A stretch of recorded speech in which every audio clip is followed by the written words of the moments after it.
We are living in technologically supercharged age of hybrid warfare, of which disinformation warfare is a huge part.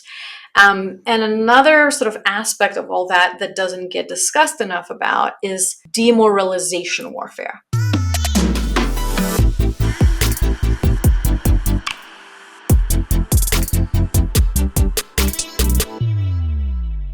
Welcome to the next episode of Quest for Better Futures, where today we are really talking about life centric futures. How do we imagine life centric futures? And we have an amazing guest with us who is a futurist, a speculative designer. She's the founder of Protopian Futures, and she's really a thought leader who has really thought about embodiment and really imagination, and how do we really break current narratives, and she's been consulting with various different international organizations, like Disney, like BBC, like Google, and many others. And we hope to really dive in. So welcome, Monika, to this episode. Thank you so much. It's a pleasure to join y'all from Johannesburg, South Africa. It was really fascinating to hear you speak about different things around, imagination and protopian futures.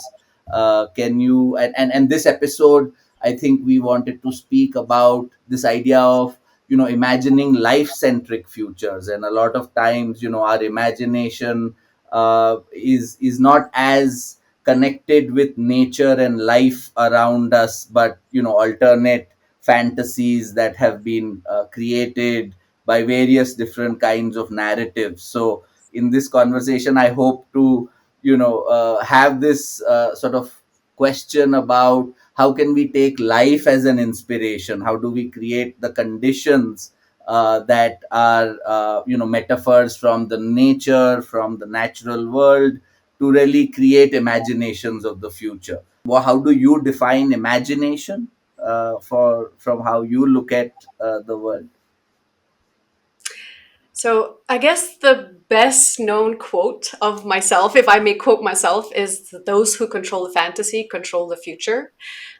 We have this major misunderstanding that scientific research and technological development are funded and pursued upon some kind of objective reality. Nothing could be further from the truth. I mean, everything that we do as humans is shaped by our values and by our priorities. What do we think is future worthy? And how do we identify what is future worthy is through narratives, and primarily fictional narratives, fictional depictions of the future. So, again, people think that it's the tech gazillionaires of the world, and the Jeff Bezos and the Elon Musks, and Nobel Prize winning scientists that are the ones carving out the trajectory that the entire humanity is meant to follow. There's a lot of perpetuation of colonialism within that. I think that's something very important to consider. Colonialism is not just colonialism of the land, of the resources. It's not just historical colonialism. It's also how colonialism perpetuates itself into the future through colonizing our imagination, through defining, again, whose cultures, whose priorities, whose values should be considered as default, as the universal. Right? So fictions really are at the foundation of everything. Everything begins with imagination. Whenever we consider a possibility of a different world, again, it never really just starts with an action, it starts with an idea first. And I think that's also like a major disservice that education of history, at least, not when you go to sort of higher levels of university education, but how it's being taught in schools. History is being taught as sequence of events, right? But really, history is of ideas that had consequences. Us believing that a particular worldview is worth pursuing, and that results in actions, military, of course, which how history gets taught, but also pursuit of scientific research, technological development, policy implementation, etc., etc., etc. Right? So imagination and fiction should not be dismissed. There's no such thing as simply empty entertainment. Within all indigenous cultures, it was an absolute an absolute sort of no-brainer that every single cultural expression, from a dance to a song to inscription within pottery to a nighttime sort of bedtime story, these were all vessels for knowledge that encoded some very practical things. Where do you find water in the time of drought? Which plants are edible? And but also more complex things, right? How do you resolve interpersonal conflicts? How do you lead your community, etc., etc.? And so even today, right, imagination is really at the foundation of everything. And because we've become such a visual species, it's not just about imagination and words, it's very much about audiovisual imagination, right? Like when we close our eyes and we get asked, what does future look like? That imagination has been colonized by fictions. And again, there's a popular narrative that, sci-fi always opens our minds, right? That it always expands our imagination, and I argue, I have big love for the potential of science fiction. That's really at the core of my work. So much of my sort of what I'm known for is this analysis, how sci-fi ends up shaping reality, how it ends up bleeding into real scientific and technological development, and in turn, how these tools end up affecting our behaviors and end up in turn affecting sort of how we project onto the future. So there's this misconception, right, that sci-fi always expands our imagination. However, I argue that oftentimes it limits our considerations of what is and is not futuristic, and oftentimes like outright misdirects us, Yeah. right? It makes us think that something is futuristic when really it is not. We have to remember that the most popular, the most impactful sci-fi media are not niche sci-fi books that came out 2 or 3 years ago, right? There's some brilliant recent sci-fi writing, especially by marginalized authors and authors from the global south, from Asia, etc., etc. However, the most impactful sci-fi imaginations that really affect us, on a civilizational scale, is the kind of sci-fi that got put into a visual format in the shape of movies, TV series, games, etc., etc., right? And most of that sci-fi IP has been built on sci-fi writing, on sci-fi books from mid to late 20th century. And that sci-fi writing was built on the knowledge, scientific grasp of the world that is decades or even half a century old, which is outdated, right? It is fundamentally outdated. And that's why today we still think that it's rockets and silicon that is the real future frontier. And I say, no, biology is the real future frontier. And so this is where I think I fundamentally diverge from quite a lot of, especially my predecessors as futurists in a field, but even from a lot of my peers, right? There's been this tradition of techno-solutionism, techno-utopianism, and I sometimes sort of, say it even as techno-fetishism, in my field. So a lot of futurists, they tend to be more of a tech evangelists that prop up, not everybody, of course, but that's been the dominant trend, sort of evangelizing what fundamentally ends up further propping up venture capital hype of a particular bubble that's being inflated right now that we want to pour more money in. The most dominant trend in futurist conversations right now, that are all about that technological accelerationism and essentially looking at human body, looking at the planet Earth, looking at all other life forms as something that needs to be transcended. And it sounds very, I mean, that terminology sounds very, very scientific. And my argument is that it is not scientific, it is science-y, but really it is a fantasy that taps into actually a lot of very conventional religious dogma that says that, our bodies, the soil, any elements of indigenous cultures is something that is primitive, that is filthy, that needs to be transcended in favor of a more perfect, more understandable, engineered reality. Your zeros and ones, your computer simulated matrices, your eternal, ever expandable cosmos. And again, it perpetuates a lot of these colonialist ideas. Since there's not much left except for the deep sea and the poles to colonize here on Earth, well, we need to colonize the stars. And that is the only destiny worth pursuing. What I'm saying is that this vision is actually scientifically outdated. When you look at the most bleeding edge research within life sciences, within neuroscience, within us sort of trying to understand and grasp what consciousness actually is and how it permeates not just our bodies, it's not just the gray matter, not just within the gray matter, little mathematical calculations of the gray matter in our skull, but it permeates ecosystems. It is a spectrum.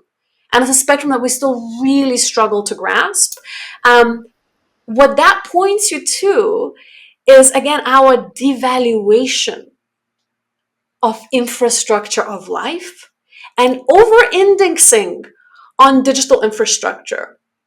And that view is scientifically outdated, even if it sounds very sciency. I guess this is kind of how I come into the field. And as you said, I also, try to challenge these assumptions of eugenics that are very much at the inception of futurism. I mean, we have to remember that the Futurist Manifesto was written, early 20th century by Filippo Tommaso Marinetti, who also wrote Fascist Manifesto, and who had this profound hatred of anything associated with biological realm, be it nature or femininity or disability or queerness. And the whole goal of that, initial futurist dream was to eliminate all that in favor of perfected sort of straight lines and speed, and we're still living in that imagination. The whole thing of moving fast and breaking things, the whole sort of, it's all about the rockets. And we forget that, to take us to Mars, let alone make us inhabit Mars, the biggest challenge is not the one of rocket science. The biggest challenge is that our biology is not made to live on Mars. We have co-evolved with all life within this ecosystem, within this atmosphere, within this gravity of the planet Earth.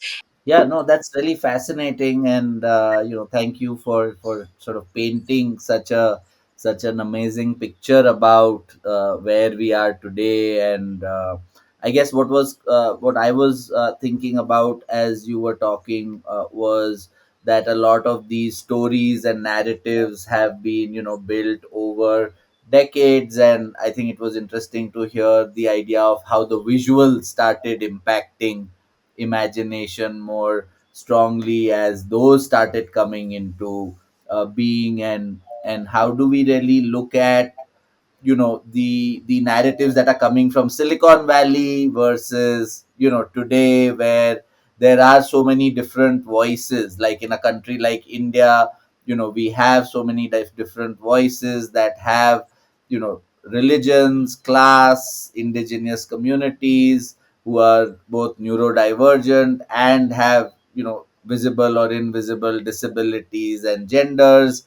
And all of these different perspectives have an imagination, or we need to listen to those imaginations as well. So how do you think we can really incorporate these diverse imaginations into building these fictional narratives that become realities, because all of these communities have so much connection with nature, so much sort of embodiment about their own lived experiences, that reality needs to definitely find a greater voice in the imaginations and narratives. So do you have any views on that? Have big love for the subcontinent, without idolizing it and with acknowledging all of its complexity and all of its challenges. That again, as a non-Indian, I barely have a grasp of. I was in Mumbai, and I had a meeting with a really prominent figure within Bollywood, executive, not a creative. He was an executive, and at exact same time, Black Panther movie was released. Now, I had an honor to have worked with Ryan Coogler on Black Panther Wakanda Forever, so the second installment as a futurist consultant. Um, but this was the first one. It's the one that I wasn't involved in, but I already knew Hannah Beachler, the production designer. I followed that entire journey and was really, really excited for it because for a very long time I argued that there's a space for that. There's a space for non-whitewashed, culturally diverse, hopeful depiction of the future, and that there would still be plenty of space within that to tell a very compelling, very dramatic, very action-filled narrative. So, what was happening is I was having this conversation, and that executive said, "No, I'm not sure if this movie is going to do really well in India because, we Indians are not so much into sci-fi." Right? And it took me a little bit of sort of digging in deeper to kind of understand really what he meant. And it was not that Indians are not into sci fi, but what Indians are not into, and what a lot of people in the global south are not into, is that boring, desaturated, everything is blue, everything is gray, everybody's so lonely, everybody's so sad. The music is just this sort of electronic, like vague beat. Like, that is what Indians are not into. That is what most Africans are not into, right? Like, it's not that we are not into depictions of the future. We are not into that depiction of the future that is so sad and lonely and dreary and completely removed from our embodiment, from us being in the bodies, from us enjoying the dance and the music and the colors and the flavors, and that variety of human and natural and aesthetic expression that actually is such a core part of our lives, of our cities, and the culture that we consume, right? And so, through that conversation, and this is what really came about, and I said, well, we need Indian sci-fi. We need more Indian futurism that would not copy. That not only the point is that not only it should not copy sort of Blade Runner 2049 type of, isolated, sad, lonely, depressing kind of vibe. It's also, we have to question, what are these very narratives?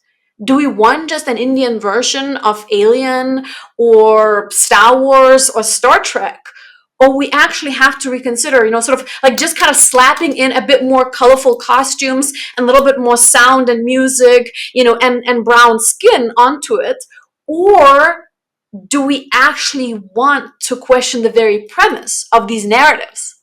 So the outcome of that anecdote is that Black Panther did incredibly well on the Indian subcontinent, as well as in so many other global South markets. And sure, that was a Disney Marvel movie, but it was a Disney Marvel movie by the first time Disney Marvel director that was not sort of mainstream commodity. It didn't contain any major superstars. So all of that success was exactly because of the story world that it presented, that was that sort of Afrofuturist imagination, and how instead of just throwing us immediately into fighting and end of the world type of sort of action, it actually made us first fall in love with what that world is, right? With those characters. It was one of the first sci-fi movies where we still saw animals and humans having relationship with animals.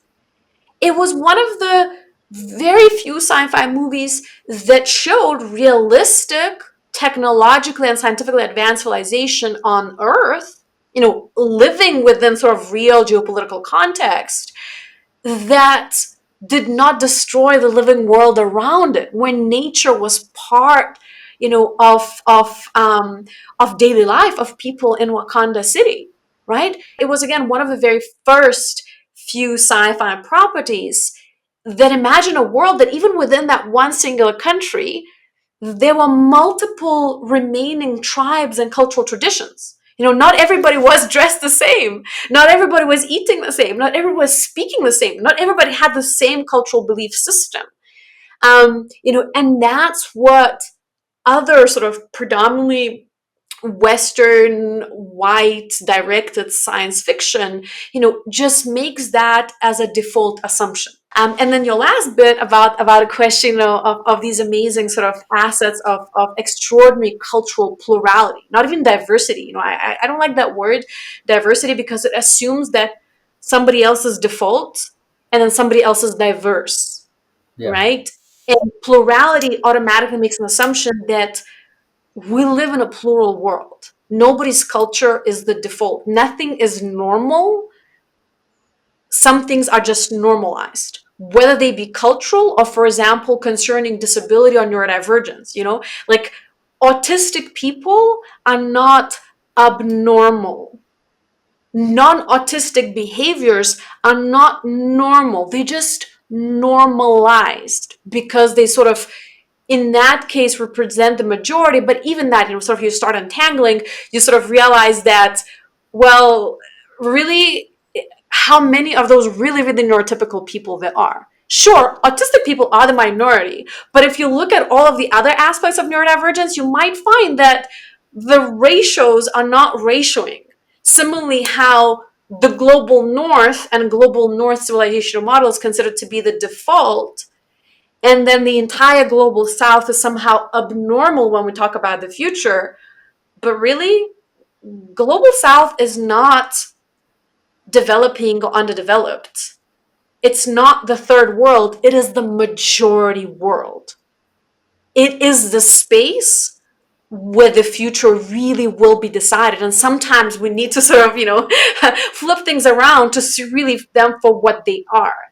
So another kind of aspect of indigeneity and indigenous cultures is that so much of the bleeding edge scientific research is only now finally starting to empirically test something that a lot of indigenous cultures have considered to be absolute duh. So, what else have we been missing out on by prioritizing only a very narrow sliver of views, values, and considerations? And so, a subcontinent such as India, has so much wealth within it to tap into, but not to succumb to that kind of nostalgia of your own greatness, but actually see, like, what can we learn, what can we be proud of in terms of our past understandings, achievements, cultural elements, etc., but not to make it great again, but rather see how that can serve as a foundation for further learning process, and beyond.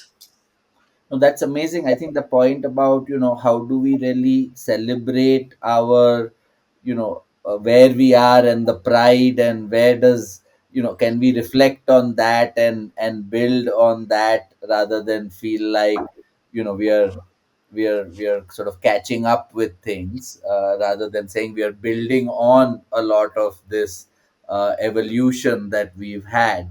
I think that's a really, really important vantage point to look at this from. And I think I was also there at the Dubai Future Forum as well. So I sort of relate to the point about, how do we really build more contextual, local, expressions of design, architecture, and spaces that really embody the spirit of the spaces that we have, and not sort of get into, recreating a New York in Dubai, but by design Yeah. having this in the space. I'm really, really, really, really excited by Yeah. is, how can we skip um, that global north lens sometimes entirely? How can we build bridges between different regions of the global south? This is what really irks me when people talk about DEI and all of that nonsense. Um, it's not about tokenism. It's not about inclusion for inclusion's sake to just pepper diversity.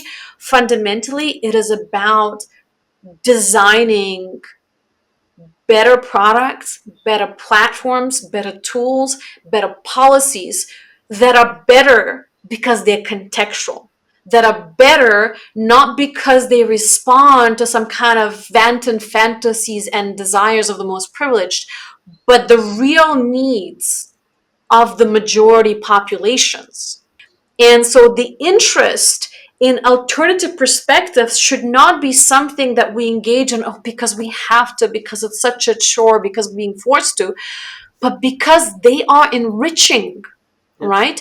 And not just cultural plurality, but also plurality, for example, of disability, plurality of neurodivergence, plurality that is disciplinary, to come together and engage with each other and try to look for solutions to real world problems, not despite our differences, but because these differences, these divergencies actually allow us to see the problems with a greater degree of complexity and find more relevant solutions.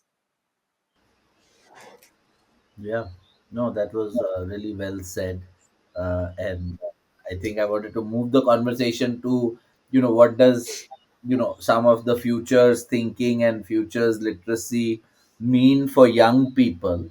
And especially in a world that, in India, but also out in the world, more and more misinformation, more and more indoctrination, and, polarized opinions on social media that we are seeing. And how do you look at, the role of futures thinking or futures literacy that can play in shaping young people and their understanding of the world? And any thoughts on that would be great. Yes, so we are living in technologically supercharged age of hybrid warfare, of which disinformation warfare is a huge part. And another sort of aspect of all that that doesn't get discussed enough about is demoralization warfare. So the goal to demoralize us to a point where we feel nothing makes sense. We're so overwhelmed by all these conflicting sources of information that we can't pick through it anymore. And so we're not going to be picking through it anymore. And so we're not going to engage with how future is unfolding to us. That becomes a self-fulfilling prophecy. And again, that is not a bug. It is a feature. It is the goal to disengage the majority of the population so that the tiny, most privileged minority can make all these choices for us. So we cannot allow that to happen, right? We need to engage with how future is unfolding in this world, and how with whatever that we do, we are participating in it, because what matters is not just our actions, it is also our apathy. Whenever we disengage from something and say, well, somebody else will decide it for us, well, then they do, right? And do we want to inhabit somebody else's fantasies, or create our own realities? So this is the context. And I think it's really important to address it. Now, within that context, we have to understand that disinformation is getting automated to a point where you can specifically target people. I mean, I was recently reading about an example that men are getting targeted with sort of that sort of alpha male, toxic masculinity type of disinformation, as soon as the algorithm figures out that they have that they're going through divorce, or that they just split from their girlfriend, and immediately they're being pushed on that red pill content, at the moment that they're finding themselves most heartbroken, vulnerable, etc., etc., etc. Right? So we are being intentionally manipulated. And so within that context, what does it mean? It means that we will not be able to block all these channels of disinformation. We will not be able to ban all the figures. So, there need to be certain physical guardrails, but those guardrails will never be enough, because whenever we try to stuff something down people's throat, they will refuse it, right? They will do the contrary. So what we need to do with our educational content, and I really believe in the future of edutainment, right?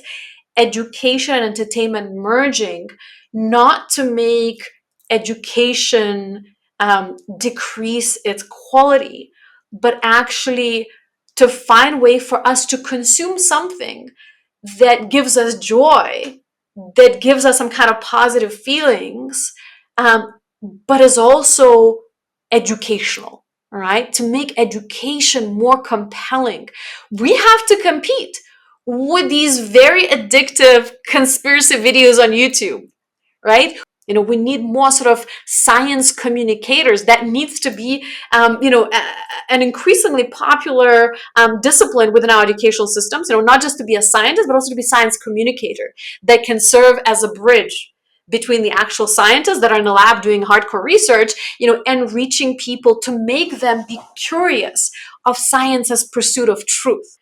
The truth is that it is the minority of people that go into the higher education. So we need to consider that by that age, when you finish high school, you should be given with enough tools to grasp your reality.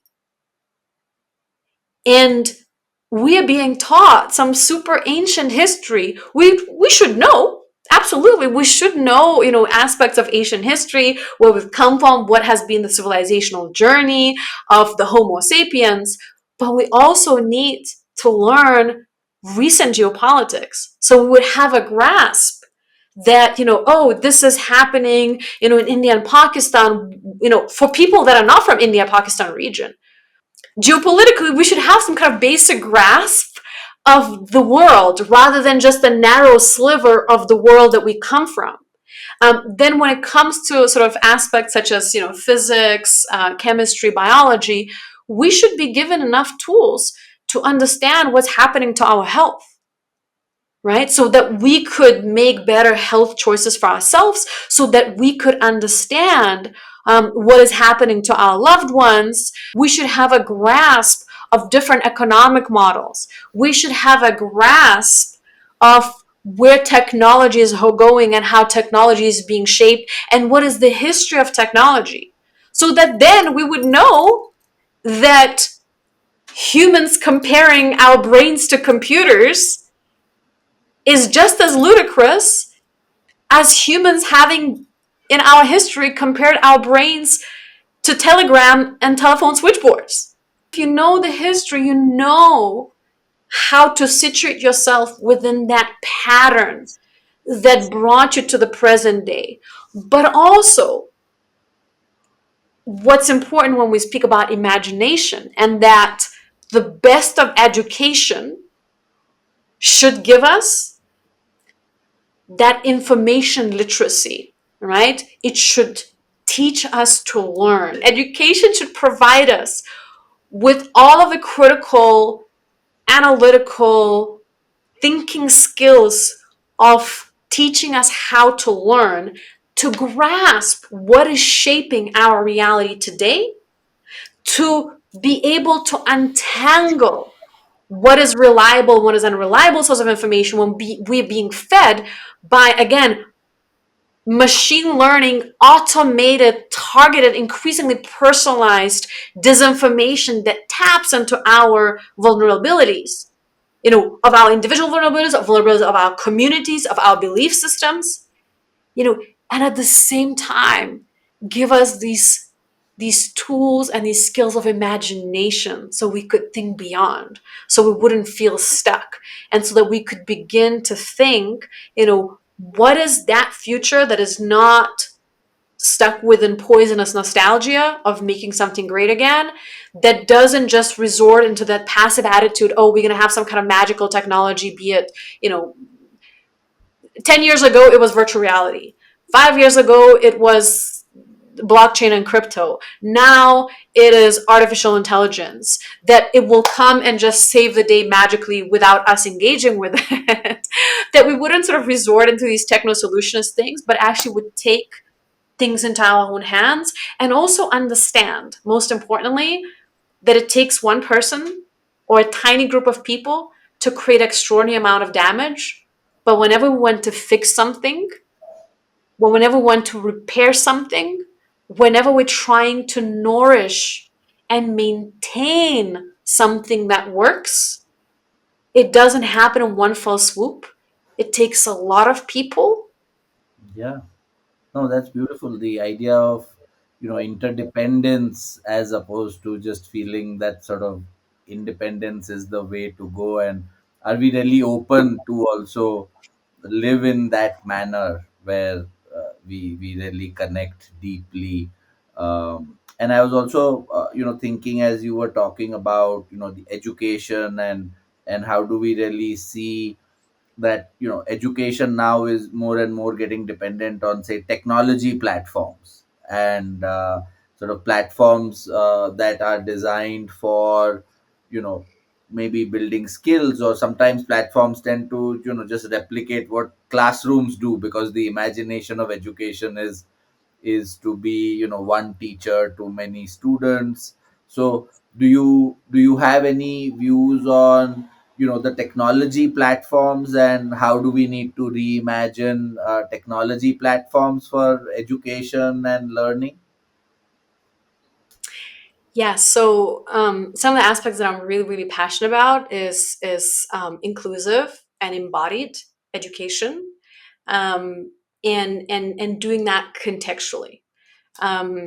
So my own journey, as somebody who is neurodivergent and also experienced sort of different health issues and disabilities through my life, I've struggled with education a lot. So I have autism and I have autism and ADHD, and related sort of significant differences in sensory processing of my environment and neurological differences. So for me, ever since I was a child, it was pretty much impossible to sit still. I need to move, my limbs need to move. At the same time, I when I went to school as a kid, I really, really struggled with a lot of noise, like that sort of very strong sort of, ring bell between different classes. So we really need to address how the ableism of educational structures, physical, right, from even the way educational institutions are being designed, as in buildings, to interior, sort of what is the space that you sit in, how does the noise sort of bounce off the walls, to how the curriculum is structured, to what the students are allowed or not allowed or forced to wear, to how the information is being delivered, to how it is or is not personalized, how so much of that ends up wasting so much of our potential, right? And all of that in a way is technology too, even if it's the technology that seems sort of, rooted in centuries old traditions. And then the next layer upon it is digital technology and digital tools that can interfere or can support us. I'm quite critical of this notion of banning devices, for example, in schools. I think banning sort of never really works, or this notion of not giving children the devices until they're 16, and then the moment they're 16 or 18, now they get their final device, and then they get completely absorbed into it, but they don't have tools to kind of navigate it. I think the biggest issue is not with digital tools or devices, is learning how to use them. The biggest issue is not with social media platforms, but knowing how to make them work for you, and holding these tech companies accountable for algorithmic amplifications of certain things or lack thereof of other things, of extractive business models that don't even work for them, right? It works for them for their quarterly returns. But if they create such abusive spaces and they think of people as users in a similar way how the drug dealers think of people as users, well, sooner or later, either your user has to stop using it to survive, or they die. They cannot withstand it. So it's not sustainable, let alone regenerative, to have such a sort of exploitative, extractive, abusive relationship with people that utilize your technological tools.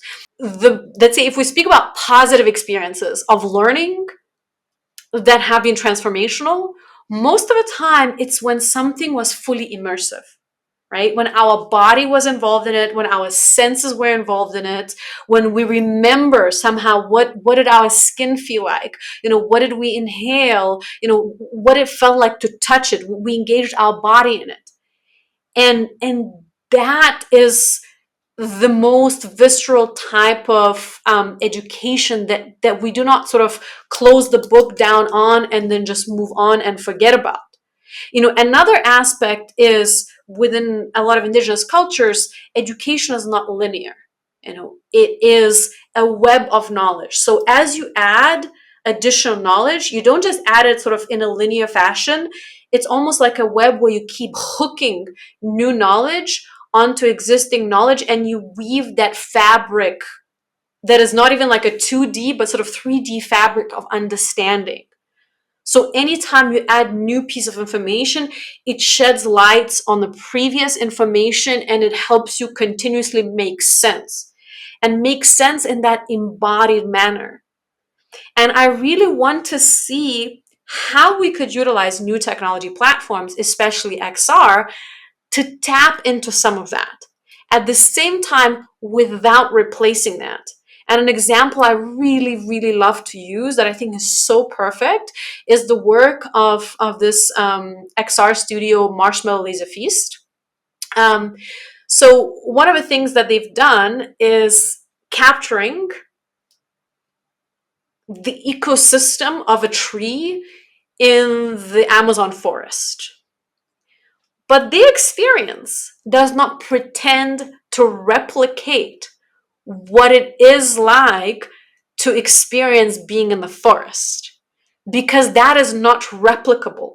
That simulacra will never replicate reality. However, what Marshmallow Laser Feast do, they simulate something that is not accessible to your naked eye. They make you see what is invisible, such as the mycelium system under the soil that takes the nutrients from that soil and delivers it to the tree and connects different trees between themselves.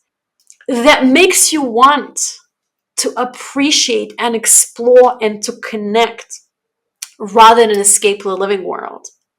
It renders you aware of something that you could not just go and observe by being at a forest, and yet invites you to go back to the forest and see it with a new perception. And for me, that is the biggest gift of these new platforms.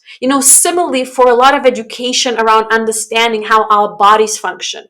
How do our cells divide? What happens in our bloodstream? What happens to our lungs when we smoke?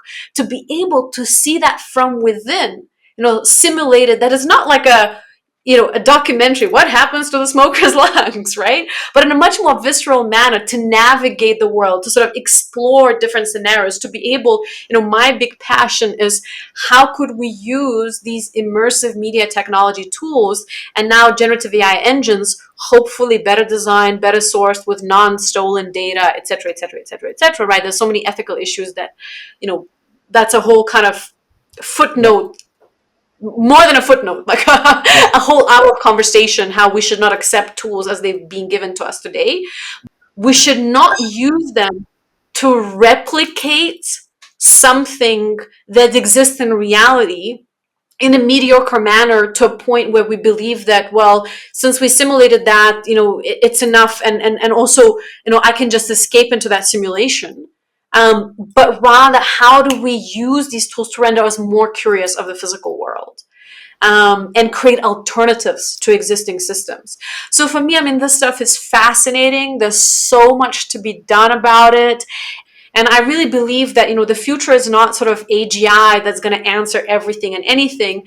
The future of artificial intelligence is based on well curated, customized, um, purposely for that particular goal data sets that are not meant to replace human work, is not meant to replace human talent, but that is meant to assist us and support us, and above all, support life.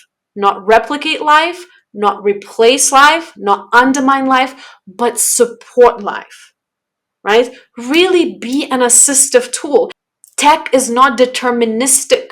Tech is not neutral. Tech is human. We are the ones designing it, deploying it, using it, and abusing it. So we have to design better to believe.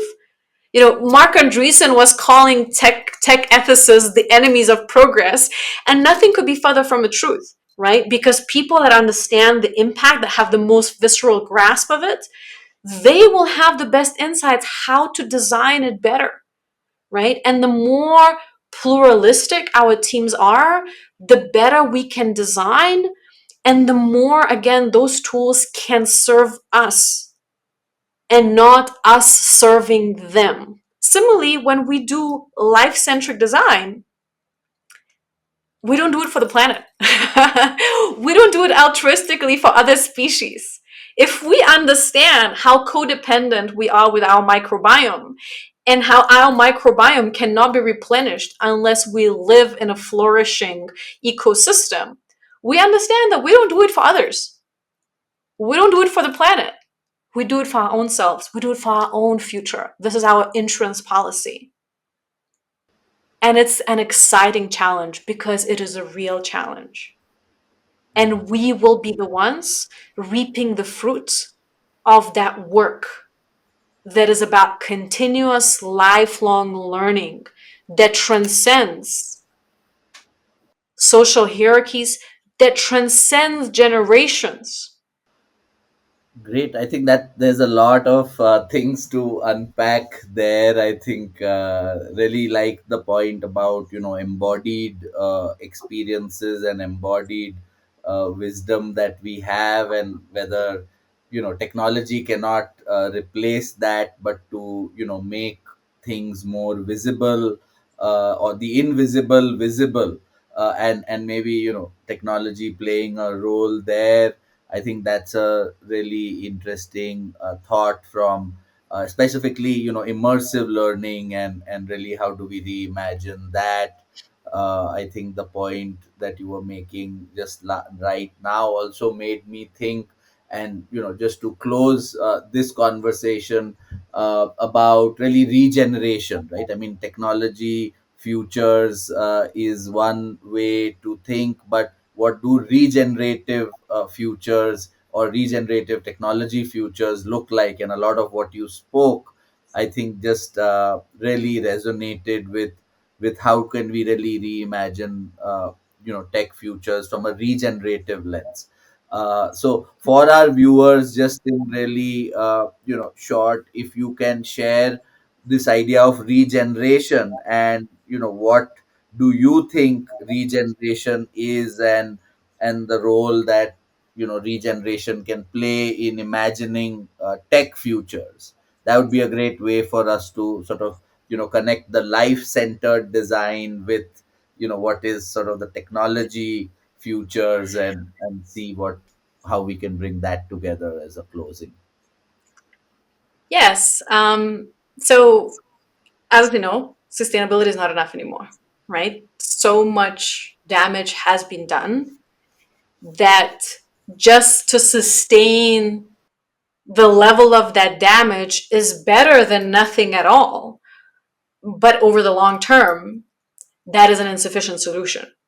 Similarly, after any geopolitical conflict, after any war, ceasefire is the start, but it is highly insufficient. If we only stop at the ceasefire, usually we just postpone the coming back of that conflict in a worse iteration.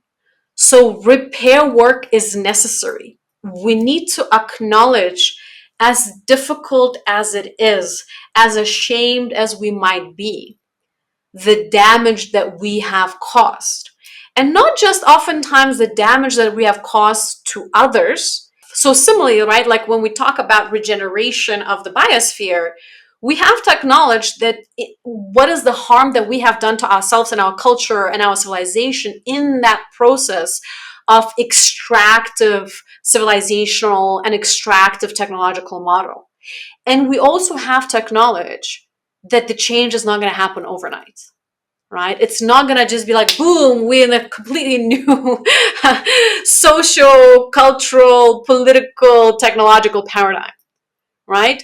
The end goal is to be able to move away from silicon-based data storage to more sustainable DNA-based data storage. But that is a long journey. We're just beginning to discover, how data could be stored within DNA. I mean, this is just an example of one cool technology that is coming through, right? It's not just about innovation, right? It's how do you also maintain existing elements that are necessary for the other stuff to work, and also how do you in a way hospice elements and retire elements or retire aspects of culture or cultural paradigms that do not work, that do not serve us anymore, and yet they cannot be retired overnight, right? Because there needs to be that transition. So this work is tedious, it takes a long time. When we think about the future,